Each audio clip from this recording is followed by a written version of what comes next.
Your first month's sales, how did that go? They went great. I did $30,000 in 30 days. This is Evan Swanson. Evan is absolutely killing it at the moment with his brand on Amazon. He's a member of Honest FBA, and don't tell Jeff, but he's also our inside man. What that's like, working for Amazon and then selling on Amazon. So I know if I could get a product on Amazon, I'm going to get sales, I'm going to make profit. In this interview, you're going to learn why to stay away from automation services. It was $8,000 for just the service fee. Launch week, I woke up, it was like negative 50% margins. How to get real leverage with your suppliers. They knew that if they didn't fix it, I was going to walk away and they're going to lose all this. What it's actually like working for and selling on Amazon. When you're in a culture like that for work and it carries over to your personal life eventually, to where if you're not where you want to be, like what excuse do you have? Exactly how he found his successful product. They have this idea that they need to find this winning product, but you didn't really find it, right? You created it. What I did to differentiate is Plus, why he thinks this. learning how to is one of the highest leverage tasks I think anyone could learn. Get your notebook. This one is a banger. Evan, welcome to the channel. Thanks for coming on. As you guys would have already seen in the intro, Evan's a member of Honest FBA, another one of our star members, would you say, Alex? Oh yeah, for sure. Yeah. It's Big tough man. competition right now, but I'm trying to keep up. Are you one of the maybe the original? Were you the first person Yeah. we ever worked with? One of the first 10 at least, yeah. Awesome, So- man. Well, look, thanks for coming on. We wanted to have you on to run through your kind of learning so far, and obviously your recent success on Amazon, because you've been doing some awesome stuff and kind of walking new paths and like discovering things within our community and sharing what you're doing with some new tactics that we don't really see anyone else speak about with product launches. So, and the secret, you're an inside man, aren't you? You're an inside man in Amazon. I do, yeah. I work for Amazon Logistics doing supply chain stuff, so I can't help with seller support cases or the A9 algorithm, but if you have a lost shipment or inbound shipments, that's more my You're the game. man. Yeah. That's your job. So look, we'll definitely want to find out some stuff about what it's like working for Amazon, the kind of lessons that you've learned there. But if we go back to like starting FBA, so how did you hear about FBA, and like, how long ago did you start doing it? So I've been selling on Amazon for 2 years, found out about it maybe 3 years ago. So yeah, I could talk about how I found it. I was in college and I was starting to get more serious about personal finance. You know, I had been dating a beautiful girlfriend, talking about getting married, thinking about, okay, I should get more serious with personal finance stuff. So I started reading just like general personal finance and came across investing. And that really interested me. So I went down that curiosity and read about like mutual funds, and I was like, how do people pick companies to invest in? And then that led me to getting my first online course, which I don't know why this was my first online course, but it was a financial analyst by the Corporate Finance Institute, which is a total bore to most people, but I was like, this is interesting to me.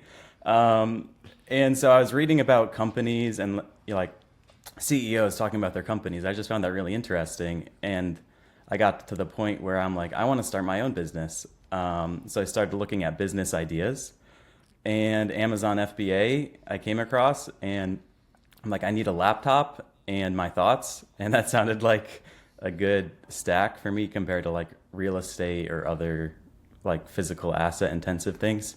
So yeah, I think that's how I got steered into FBA. You must have been like the only. Were there many other kids in college studying finance like you were doing? That's pretty. No, I actually, pretty niche. yeah, I didn't study finance. I had a humanities degree in philosophy and theology and counseling, and it wasn't until like the personal finance focus that I had that I started going into business. So it was almost like my first exposure to business, and then it just like accelerated really fast to wanting to start my own business. So from that point where you got inspired to kind of start something of your own, did you then, how did you find out about Amazon? Was it like on YouTube rabbit holes, or where did you see it? Yeah, I think it was searching on Google for business ideas or startup business ideas, where it was a list of, like 1 or 10 things. And then I started going down the rabbit hole of watching YouTube videos about it. And then I eventually found an agency that I worked with that said, "Hey, we'll help you build this." So that's eventually what I did. Yeah, so tell us about that, because I remember that was kind of how we originally got speaking, right? You booked like a one-on-one consultation call with us. So tell us about that experience then, working with these other people. I don't know whether you want to name them. It doesn't have to be a name. It doesn't have to be a name and shame, but it'd be good for people to hear about that. Yeah, they don't exist anymore, so probably for a good reason. They weren't a scam. They were a full service. Hey, we'll help you launch your product and do the logistics, and then for the first month we'll run your PPC, and then we'll hand the product off to you. And I was like, all right, great, because I figured it would be easier to pay them. It was $8,000 for just the service fee for them to help you over the 6 months. So that was a lot, but in my mind, I thought, well, I could do it myself and make a mistake, or I could do it with them and like do it right from the start. So that's the way I was thinking about it. And I got in and I was like, I was asking a ton of questions because I wanted to learn. I was like, so how do you do product research? They're like, sorry, that's proprietary company information. We can't share that. I'm like, that's like half this business. How can you not share that with me? But I didn't want to get them too mad because I'm like, they still have to launch my product and like, I need their help. So I got to the point where during launch week, which it took like 6 months to do the product research. It took very long, like even with them helping me, which wasn't great. But launch week, I woke up, it was like negative 50% margins. Like I was like, why? What are they doing? So I learned very quickly, like I need to learn for myself, and I need to learn fast. So yeah, that's why I found Honest FBA, because one of the mistakes they made was not calculating tariffs correctly. So I had like, they estimated $200 or $300. So when it came, I got a whopping $3,000 bill, which like increased my cost of goods by at least 30%. And did they take any responsibility for that at all? So they did. They were like, oh, well, they didn't. They're like, it's hard to tell what customs will classify your goods as. And they knocked $1,000 off the service fee. But that's all. That's really all they did. Yeah.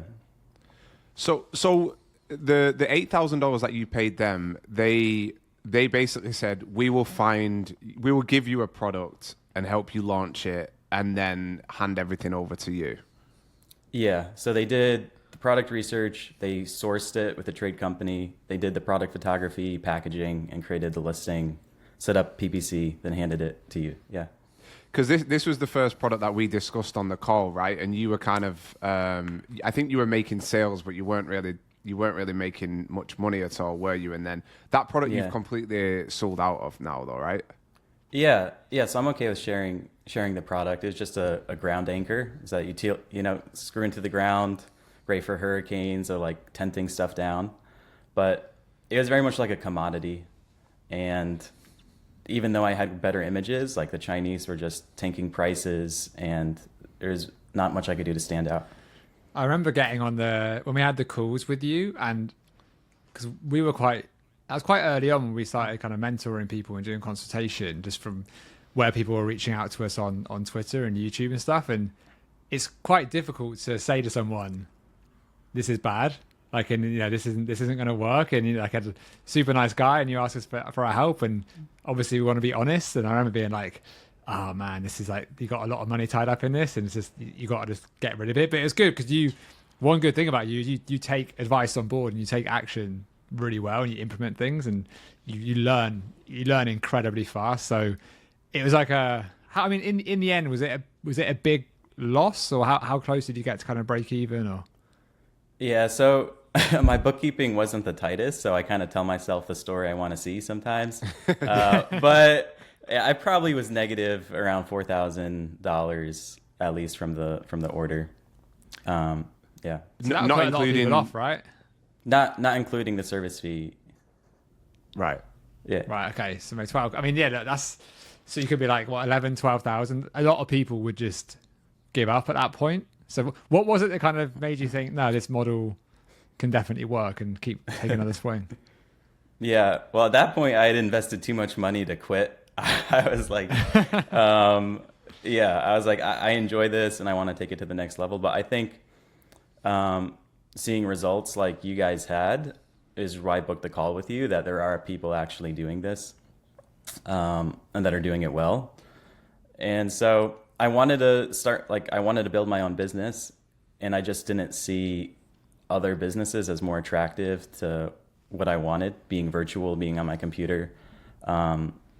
So yeah, I guess that's why I stuck with it. Because I think we don't have to dwell on this for too long, but I think it's one of the things that a lot of Amazon communities now, they're starting to offer this service where they find people products, and people think, oh, it's amazing. In reality, though, it's that they just have VAs in the Philippines doing product research around the clock, finding the most basic products and just sending it to people with the most basic sort of data behind it and packaging. And a lot of people think, well, it's a great way to get started on Amazon. You get the product, but it's that whole old thing of teach a man to fish, feed him for a lifetime type of thing, right? That, like, if you don't know the process, if you don't know the fundamentals of how to do that, do the business, the whole process, then even if that product goes well and you make some money from it, which is going to be very unlikely because they won't be going into the depths that they should be with the research and the branding and everything. What happens then after that one product? You still don't really understand how to do that process yourself, and then you're kind of still back to square one, aren't you? So I think that was when we first started. That was the main thing that we kind of covered with you, and then when you joined the community, wasn't it, around this idea of thinking about it's not just an individual product, but really diving into the brand stuff. And that's something that with your latest product, you've done an amazing job with that, right? So tell us a little bit about your latest products and brands and everything that you got going on there. Yeah. So branding is huge, and I think when you outsource product research, they might find you a product, but they're not going to create a brand for you. And branding is like the foundation of success for a physical product company, and period. So the way I see now, like Amazon FBA, is I use Amazon as a foundation, and then I build out from there. So I know if I could get a product on Amazon, I'm going to get sales, I'm going to make profit, but then I'm going to take that brand, and I know I could do it, launch it on social media and Facebook. So I was reading Ryan Daniel Moran's book, 0 to 1 million in 12 months. And in that book, he talked about product research of, when you're doing product research, find someone that will buy like 3 or 4 of the same products. So like if you're doing a yoga mat, or if you're like in the yoga niche, you could sell them a yoga mat, like a foam roller, and then you ask them for the other ideas that they'd want to buy.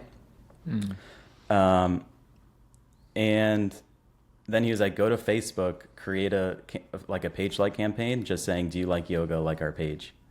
So that's what I did when I found my new product. I started a Facebook campaign saying, like, do you like X, like our page? And like that got all the way to 1,000 followers for less than $200. And I started to see people like resonating with the brand, saying like, oh, thank you for what you stand for. Because this was just not, oh, we have a high quality product, but it was standing behind a mission and like a reason for the brand, which resonated with people, which is like what branding is. You want people to feel something. A lot of products on Amazon are like, we create high quality, whatever, but like that doesn't make you feel anything. That doesn't like resonate with anyone because everyone says that. So, yeah. With this product, Evan, we haven't obviously got to disclose the product, but we've seen it, and we've seen the kind of creative around it, and it's an awesome product. But you custom designed aspects of this, right? Could you kind of talk us through how you found that specific product, and then how you made the customizations? Yeah, so I found the product just using Honest FBA's like product research method, which there are a ton of videos on that we don't have to go into right now. Alex will love it if you do. Yeah. But we won't. Let's get past it. Yeah, and I found a market out in the outdoor space where there was a high variance in price ranges from like $30 to $120. And I was like, oh man, like there's a great price spread here. I could come in with a $60 product, it'd probably do well. And what I did to differentiate is I started looking at off Amazon D2C sites that sell that product. and they either sell on Amazon and their price is way too high, so they don't rank for anything and no one sees them, or they say like, screw Amazon, we don't want to sell on them, and they don't have patents on any of their gear either. So I would go and I'd look at their websites and I'd use that for inspiration. So my like development stage started on Amazon, but how to stand out, I was almost doing exclusively off Amazon, looking at Google Images, looking at D2C sites, people that are really good at product development, but they just don't really care about Amazon. People that are like, are very passionate about like one thing, but they just have a website and it's a really cool product, but they don't do anything else with it. So I was like using that for inspiration and ordering their products. And product development is way too expensive for me because I'll go to these D2C sites and it's like, $600 in samples just from them trying to like test all different stuff. But it's worth it because you get to see like what their best features are and then try to combine them into one. Yeah, So that's awesome. You did that and tested. Did you then? Did you find a designer or did you work with a supplier to do the customizations? So I did my own design on Excel, just like taking pictures and sending it to the supplier. I did hire someone to do 3D renders, but when I sent them to the factory, they're like, just send us the most similar sample to work off of. I'm like, all right, so it's not always worth it to pay for the 3D drawings. I think what's been awesome to like watch your journey from when we first chatted to you and you showed us that first product is like just how much you've sought out information and learning, and I think that's one of the biggest takeaways that anybody like watching this can take away from hearing you and your experiences. Like even saying, like Ryan's book there, that the 0 to 100. Like I think every single time I've spoken to you, you've told me about something new that you've been learning about, and I've just been like, oh, that's awesome. And that's why like we love having you in the community, because you've just got this like insatiable sort of like thirst for like learning new stuff. But it's not. Some people just love to be learners and they read stuff all the time. But what you do amazingly well is you learn all of this stuff, and then a week later you'll send me a screenshot and you're like, yeah, I got like 1,000 emails with this Facebook campaign, and then we're sharing that with the community, and people are like, shit, that's amazing, and it's stuff that we're implementing with our own brands and stuff like that. So I think has that always come natural to you, kind of like that? Because even when you go back to what you said at the beginning of the podcast, like, you're wanting to learn about finance and stuff, is that something that you've been like that, always wanting to kind of like find out who's doing what and like how you can apply that to yourself? Yeah, it's similar, but before, because I was in the humanities, I did a ton of reading, but that reading didn't always have concrete results, and I think that's what attracted me to finance, because you could read something, implement it, and see concrete data. Whereas with like philosophy and stuff, you write and you read for like 20 hours, you share your thoughts, and people are like, yeah, that's your opinion. You're like, oh, like what is this like, work coming to? Yeah. So now to read books, it's like you could read all these books, but like, how has your life changed? So it feels really good to like read a book and then just say, okay, what's one takeaway that I could have in my business? So every time I read a book, I try to know like, okay, because of that book, I did this one thing. And yeah. And I think I remember when do you remember, Alex, when Evan sent us the product that you now have launched? And I remember you gave like the explanation, and I'd never seen to that point the amount of detail. Like you'd watched the course, all the materials, and it was like, I've hit this point, I've hit this point, I've hit it. You just like, it's like a checklist, and I was like, it was such a because you were early on, right? So it was such a cool feeling for us. We were like, oh wow, he soaked up every single. It's like we put our brain in your head, and you're like, okay, this is what we'd launch, and like it was amazing to see. It felt great from our side.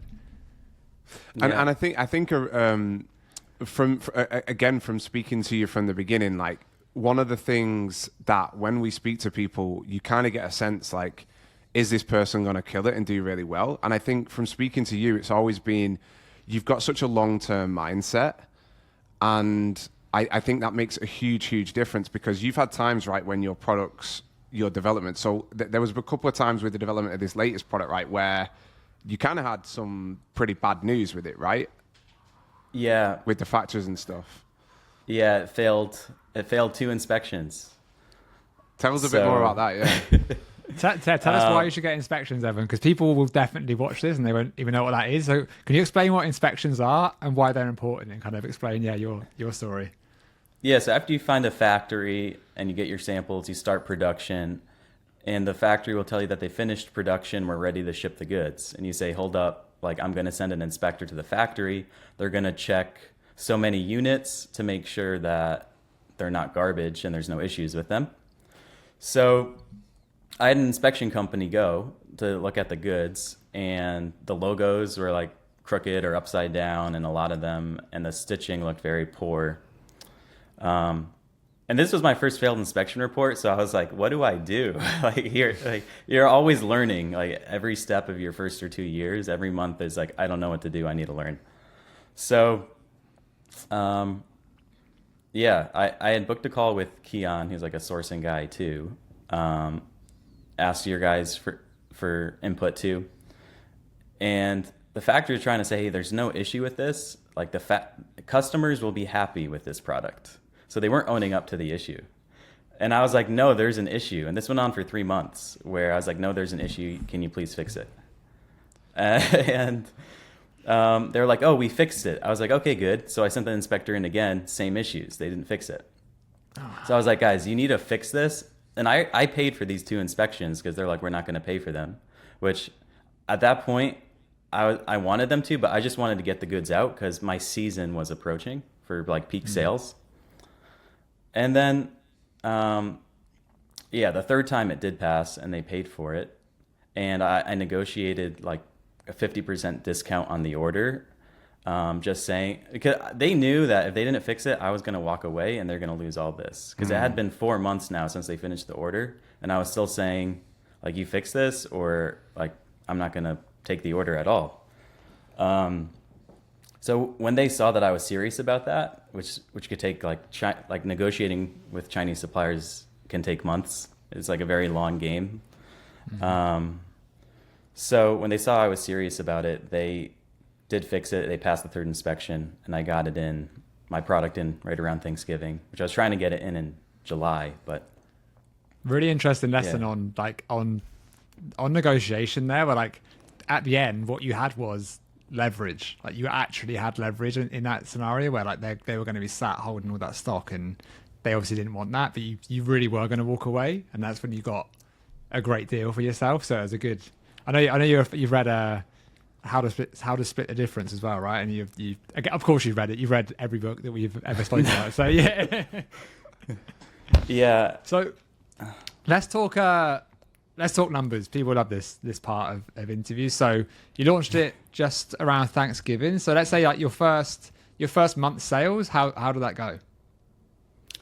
They went great. I did $30,000 in 30 days, which sounds like a perfect number. But with the discount, now I've about $6,000 in inventory in landed COGS. And with that $6,000, I'm going to do between $40,000 to $50,000 of sales, which is nuts. Next time my COGS will be around $15,000. That'll generate it. So it'll be double. But for the first order, like it's gone really, really well. And what kind of margins were you looking at? Because you've obviously gone like an aggressive launch, but I think you're still pretty healthy, aren't you, margin wise? Yeah. So my margins right now are at 33%, and that's not normal. That's just because of the that's because of I'm trying to say that's because of the discount I negotiated. So I'm planning for 18%. So long term, I expect it for that to be cut in half to 18%. Yeah. And just to go back again, so people that are watching this that are beginners, the biggest challenge is finding that product. And I know you mentioned obviously that you follow kind of like what we teach, but what was it about this niche that stood out to you and made you pick this particular product? Yeah. So the branding, there were 2 big brands in this niche on Amazon. So I was questioning that, but their products weren't special. Their designs weren't special, and a lot of the photos on the front page were terrible. So I kind of looked at, okay, I can have a design advantage and a photo advantage on my listing, that even if there are brand names, it's just unreasonable that I could launch a better design, better photos, better price on Amazon and not get sales. So I think it was that the mindset of like, yeah, there are some big brands, but it would be unreasonable for me not to be able to capture sales with what I'm creating compared to what exists. Yeah, because a lot of people they have this idea that they need to find this winning product, but you didn't really find it, right? You created it. Yeah. Yeah. Yeah. Because Go ahead.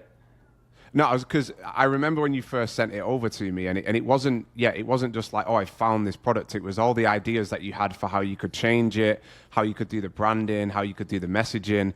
And this is something that we really try to communicate to everybody that joins Honest FBA is don't think about, it's not this like lottery where you're just strolling along the street and then all of a sudden you see this amazing, winning product. It's you're looking at these existing markets and then you're creating stuff. And I feel like from speaking to you, like you could literally start again from zero and you could look at almost any niche on Amazon and you could find tons of opportunities now at this point, right? Because of the way that you approach it. Yeah. Yeah, I think that's a good point. Like when I looked at the product market, it's not like it stood out to me as this is the one. But when I start and I open up Google Images and I start looking at that product and other ideas, you start brainstorming what it could be. Then you're like, okay, now I think I could win with this on Amazon. So there are a lot of markets that look similar to me just when I pull up Helium 10 and look at the numbers and the sellers. But when I take that second step and start looking off Amazon and start getting inspired, then I'm like, okay, I think I could get a pretty cool product and win on Amazon with it. I think the fact that you went, 30,000 in your first 30 days is seriously impressive. Like it took us way over a year to hit our first $1,000 day. I can remember the moment we did it. I remember like texting Alex when we did it. I was like, wow, we finally hit it. And can't believe it. Yeah, it was crazy. Off the bat. Like it's props to you, man. It's like, it's super impressive. And you already had really good conviction in the business model. And obviously you'd invested a lot of time and money into it. How did your mindset change at all after you hit, when you launched and hit this 30,000 in the first 30 days? Is it giving you any different perspectives? It just reinforced how scalable like an FBA business is. When you're getting starting, it's feels very chunky. Like you're in stock, you're out of stock, you're developing a product. And then when you get to the stage where you have a product that a lot of people are buying and you're like, all I have to do is scale up inventory, which is, easier said than done. But you see how scalable it is basically. That last year I was doing $200-$300 a day, and then this year, at the same time, with the Scrap That Brand, started a new brand, and I did $1,000 a day. It's the same effort, but it's just bigger numbers. So, and then you hit those $10,000 days because like we remember the $1,000 days, and then you hit the $5,000, and then you hit the $10,000 a day, and it's like shit. Like it's the same input, just bigger output. Obviously, a little bit more money goes into buying the inventory and buying the stock. But this is another key thing for any beginners out there watching this is, your first 6 to 12 months really are kind of learning the ropes, launching a product. It's going through the process and really sort of cutting your teeth in getting through it. But then once you've got the understanding now inside out of how the platform works, how to do branding, how to do your Amazon SEO, how to do your Amazon PPC, you've just got that toolkit ready to apply to whatever it is that you do. And that's so valuable. So what are your plans then to kind of grow and expand this? Because we talk about this quite a lot, like, we've dipped into different stuff, but I actually haven't chatted to you specifically. Like, where do you see this brand in a few years and yourself in the kind of near future Amazon wise? Yeah. So this year I have 3 product launches that I have planned. Really 2, but 1 carried over from last year. That's in production right now. That's just taking a long time to get here.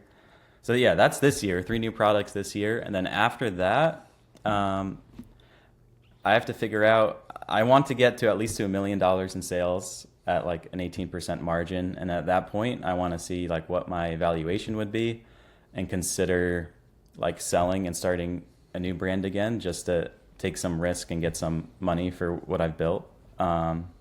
Or I want to keep taking it bigger to be like a big outdoors brand, basically.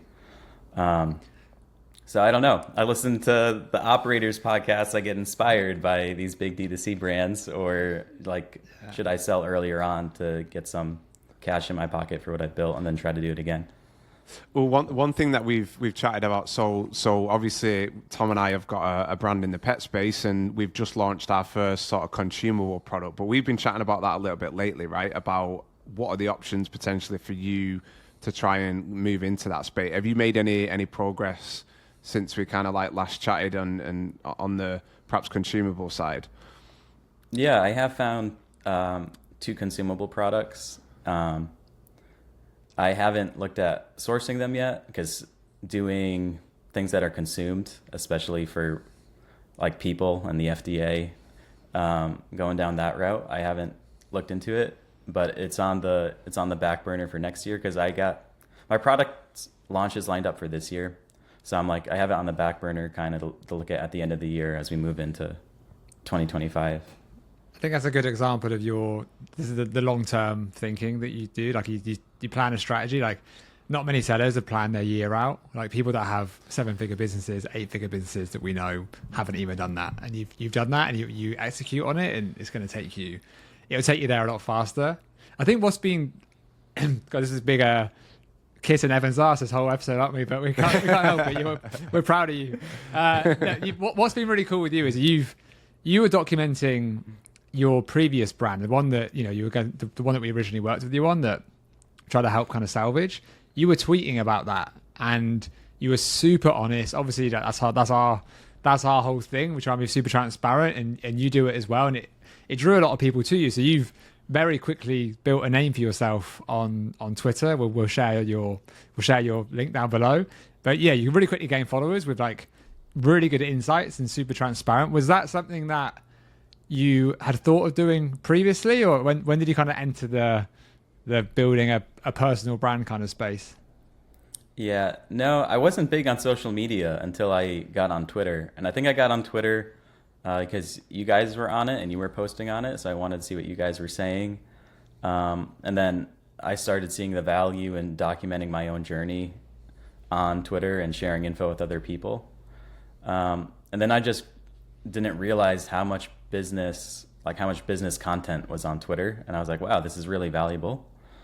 And now to me, like posting my journey publicly is also a form of accountability. So I know if I've gone like a month or 2 weeks without posting an update or something that I've learned, it like means I'm not doing cool stuff or I'm not learning anything. And it's just like a reminder to me that, okay, like stay on track. Like you need to keep learning, you need to keep doing. Otherwise it's just that reminder. So. And I think like again, yeah, it's like we've seen how much again, not to be like cheesy and cliche, but like you've grown as an entrepreneur, and I think that's one of the things that we've seen as well. Is like a lot of people, will say, oh, like just stick to one thing, just do the Amazon thing. But I think branching out as an entrepreneur and learning how to write, how to create content, how to just explaining things and documenting your journey. For me personally, I feel like that's helped me so much just generally as an entrepreneur, and helped me think about the Amazon brand in different ways. Because like, for example, you're building a newsletter, right? And that's just, putting out content, but that's also created ideas for what you can do with your brand as well. And that's why you've been dipping into some of this other stuff, like the Facebook stuff and stuff like that, hasn't it? So do you feel like doing all of that stuff as they bleed into each other, and it's just helping you become a better business person and an entrepreneur? Yeah, totally. Learning how to write is one of the highest leverage tasks I think anyone could learn. So when you post something on Twitter and you're like, is this gonna interest people? You take that same thing and you apply it to your brand. When I'm posting on Facebook, like I'm creating this ad, a lot of people focus so hard on creating like the technical side of what targeting campaign should I use? And then they quickly throw up a picture and like they don't really focus on the ad copy at all. But yeah, like focusing on how to write even Facebook ads, specifically the wording of them to make people stop and look at them. Like, yeah, it's applicable to whatever you're selling, whether it's information and content that people want to learn from or physical products. It And also you've create opportunity for you, right? So like you become, we've found this out firsthand, and you have as well, and is when you start putting content out there, you become a bit of a magnet in a way for other opportunities. So we were at an event recently in New York, and we met you obviously in person, which was great. You met you and Ben Perry from the other. The most recent interview we did as well with Ben, which was great to meet you in person after knowing you for so long. And we were at this Amazon event with some kind of pretty well-known Amazon folk in the space, and they knew who you were, right? And you're like, you didn't start that long ago, and they're like super established, but you can build really good credibility really quickly, and that does lead to opportunity because people will think of you when they think of expertise, and that could lead to you speaking at events. It could lead to you getting on YouTube channels and all sorts of things. So it's there's a lot of other ways that building the personal brand can really add to not just becoming a better business person, but just like add to your overall kind of experience and life in general. Yeah, it's unreal in some ways, the connections you make over the internet, because like, you know, if I tell my parents I met this person over Twitter, they're like that's weird. Yeah. You know, but like for me it's like, no, these are really good connections, you know. Yeah. But I guess yeah, and it's funny because like when we met up in New York as well, it's just you have so much to chat about, right? And so much in common because we all love business, we all love building stuff and entrepreneurship, and it's really nice. The other thing as well that I wanted to just quickly ask you about is like recently you hired a VA, right? yeah, I did. So tell us a little bit about that, because that's something that we encourage everybody to do also. And I think like, you know, we have people that run parts of our business now. So tell us a little bit about that experience and what you've been doing there. Yeah, it's been awesome. I delayed it for a long time because I thought, do I have enough for a VA to do? Like, I don't have enough for a VA to do. So I was like, well, I don't have to hire someone 40 hours a week. For some reason, that was just an assumption that I have to hire them full time. It's like, well, maybe we just start with 8 hours a week. So it was I pay them $28 a week, and they do about 7 to 8 hours of work for that. So in anyone's mind, would you pay $28 to have like 8 hours extra a week? I think Crazy, most yeah. people like would say, because if you just start in small numbers, like 40 hours seems overwhelming. But when you start with like, okay, what about just your Saturday back, like 8 hours? Then it starts to be like, oh, okay, like that's doable. I could spend $28 a week probably. And then my whole mindset started to change, because you go from what can I have them do to, oh, wait, like they could do this, they could do that. Because when you have a VA and you're like, oh, they need work to do every week, you start categorizing everything that you're doing as like, oh, this is something they could do, which before you're like, I don't really know what they could do. But when you hire them, you're like, well, I got to figure out what they got to do. And then you start seeing everything differently.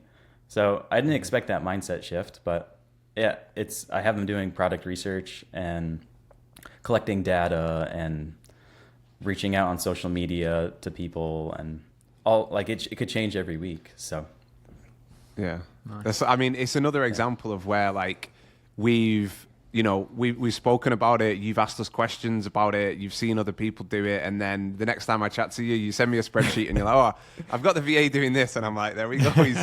He's implemented it again. But yeah, no, I mean, it's a huge, huge thing for people to get over mentally. Is, you know, you think that you've got to know everything about a certain topic before you can hire somebody. You've got to, and it's so misunderstood, and it's so much leverage on your time and your knowledge when you do that. We've got, you know, VAs that work with us. We've got a VA, John, does an amazing job of, you know, reaching out to influencers. You know, our product has been given out to over 100 influencers now. And he's done it all. You know, he's run everything. So like, whilst we're doing this interview, he's working, and you're just multiplying what you can do. So it's really cool to see you implement stuff like that. Yeah. I think this is the importance too of being around other entrepreneurs, like being an Honest FBA, where like you guys really taught me that you guys are using VAs a lot. And so when you know someone that's doing it, you start to consider it and take it more seriously, rather than just, oh, I read about it on a blog and who knows if that really applies to me. But like, yeah. It's the same as even like you said before, listening to the podcast that you listen to. Like, we all have very similar taste in what we listen to, and yeah, hearing about it normalizes a brand that does like 9 figures. Like, you hear about Ridge and then like Simple Modern, and you're like, all right, I mean, these guys are obviously super smart, but you're like, well, they can do it, so why can't I eventually get there? And it really normalizes that bigger thinking. On the point of Simple Modern, by the way, to give you, I remember seeing on what you said about the connections it can make for you. You tweeted a great thread about how to negotiate pricing, and I'll put it up and we'll pop it up on screen now. How to negotiate pricing with your suppliers. And one of the head guys at Simple Modern, which is a massive 9-figure a year in sales brand, he replied and he's like, "This is what we do. Great stuff." Yeah. Which is very cool. That cool. was surprising. Anytime they comment or like my posts, I'm like, yes, it makes my day. But I just look up to them. So yeah, it's cool, man. Well, I wanna quickly ask. We'll end on this. Is about you working as an inside man at Amazon. I'm sure people are curious as to how what that's like. So, working for Amazon and then selling on Amazon, I think a lot of people would assume that isn't allowed. So, how does that work, and what do they think of it? Yeah, so you're allowed to sell on Amazon. They actually give you a free professional seller account. There are some departments where it's probably not allowed, and those departments work exclusively with like brands and sellers or like the A9 algorithm. But for a majority of Amazon, you can work for them and you could sell for them. Like I said, I don't have any really insider information besides inbound logistics. Middle mile logistics is what I do. I mean, people don't, unless you've worked at a fulfillment center, people get very confused when I like try to tell them what I do. So now I just say, I help the right trailers get in the right place at the right time. And that's usually, yeah. So you haven't got like because when we first spoke to you, the natural assumption, I'm like he must have some insider, like it's got to be some algorithm guy. He must have a buddy he sees in the coffee room. But I guess it's such a big company, right, that you're separated, I suppose. Yeah, I've never tried to like get on the inside group there. I guess I could start sending messages to people internally and see what happens. But yeah, I don't have an advantage in that way or seller support. I think just working at Amazon is an operator-focused culture, and that's probably what's helped me the most. Is like every morning we have a business review with like 20 or 30 fulfillment centers that get on this call, like one person per site. We go through like 20 metrics, and if you're below the benchmark for your site, you're like, hey, can you explain why you're not at this benchmark in front of like 20 other sites? So it's like pretty intimidating, Wow. but it's very much like a no BS. Like you hit our benchmark or you explain why, and you do that every day. It's not like, oh, next week we'll come back and we'll check. Like, hey, did you ever do that? It's like, no, we checked on this yesterday. What's the update today? Wow. And so that just like that operator focused culture, I guess, carries over into being an operator of a brand, to where when you're looking at your numbers, you're like trying to keep a pulse and say, do I have an excuse? Like, it just, yeah, it gets rid of excuses when you're in a culture like that for work, and it carries over to your personal life eventually, to where if you're not where you want to be, like what excuse do you have for not being there? Have you read Alex, what's the book that you loved recently? I'm sure Evan's read it. Working backwards. Oh yeah, I don't think I've read that one specifically, but they give us that in our onboarding, the working backwards like training. So I'm sure it's similar. Yeah. But, Yeah. I think we discussed a couple of things in there, but yeah, it doesn't surprise me sounding how intense those meetings are. That Amazon just has a crazy high standard, for what they do. And again, and also this is like a lot of people bash on like 9 to 5s and this idea that you got to quit your job as soon as you can. But like part of the reason why you're doing so well with your Amazon brand is because of I assume a ton of stuff you've learned working for Amazon, right? Yeah, just like operator skills carry over. Yeah. And having a 9 to 5, it's big having the consistent like cash that you can use for your brand. Because I made mistakes starting out, and if I didn't have any other source of cash, I'd probably be a lot more stressed and hard to think long term. Yeah. For sure. One thing that I wanted to ask you, and I know we're coming up to kind of like 45 minutes, and we appreciate your time, is if you had any advice for somebody starting out Amazon FBA today, and you don't have to say join Honest FBA, even though that would be it. If you had any advice for somebody that's a complete beginner, they're looking to get started, what do you think that advice would be? Yep. So more than one thing, but I won't do another 45 minutes on this. One is We can do an episode 2. like one is try to have another source of cash other than your Amazon brand. I think a lot of people want to get into Amazon because they want passive income, which that's another conversation, but like it's active, it requires work, but also requires cash. And so what you can do, like however you can find another way to get an inflow of cash other than your Amazon business will help you go further than most beginners.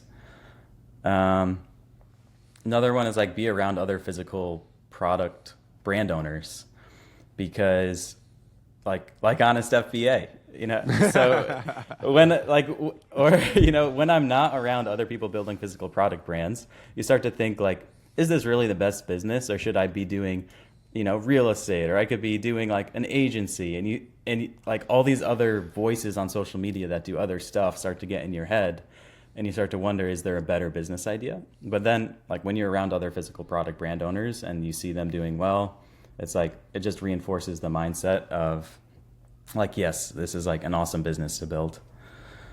Sure, man. Well, Evan, thank you. Go ahead. Oh, go on. Yeah. Go on. Hit us with one more bit of knowledge. Yeah, the last one was just like take branding seriously. So other than just creating a product, think about like an emotional side. I like Marty Neumeyer and The Future, which is like another podcast. Talks about branding a lot. So that's helped me. Yeah. What's the guy's name? Is it Chris Doe? Yeah, Chris Doe. Yeah, Chris Doe. He's great. Yeah, I really. I was literally watching before this interview. I was watching an interview with him. Funnily enough, so yeah, similar taste. Yeah, there it is. Awesome, man. Evan, thank you so much for coming on. We definitely will do a round 2 because I'm very confident by this time next year you're going to be doing pretty crazy numbers and keep growing your brand as well as your kind of social presence. Can you give a bit of a plug for where people can find you and your newsletter? Yeah, the easiest place to find me is on Twitter. It's just my name, Evan Swanson, an FBA. You see the link to my newsletter right there. And yeah, or email me at and Evan, down below. We'll put it down here. Yeah, Evan at FBAnotebook.com is an email too. So it's a great name. Yeah, it's very nice. Of course, it's good. The man knows branding. It does. All right, awesome, Yeah. Evan. Thanks very much, mate, and we'll catch up with you soon. Thanks a lot, man. It's good to speak. yeah, thanks guys.